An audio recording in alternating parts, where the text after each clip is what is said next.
অগ্রিম একটা সুখবর দিতে যাচ্ছি।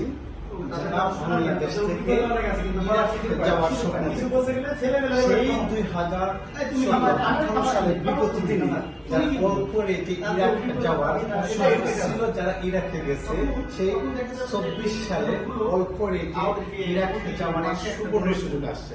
তবে ডেলিগেটের মাধ্যমে যারা ইরাক যাওয়ার জন্য আগ্রহী যোগাযোগ করতে পারেন স্ক্রিনে দেওয়া নাম্বারে।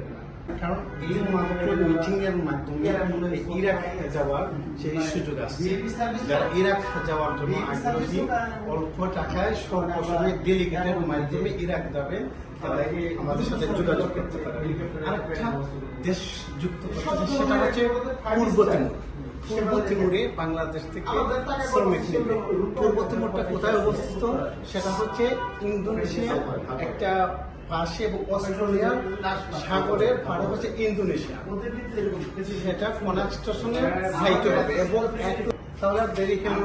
যারা ইরাক এবং পূর্ব তিমুর যাওয়ার জন্য আগ্রহী পাসপোর্ট নিয়ে চলে আসুন আমাদের অফিসে।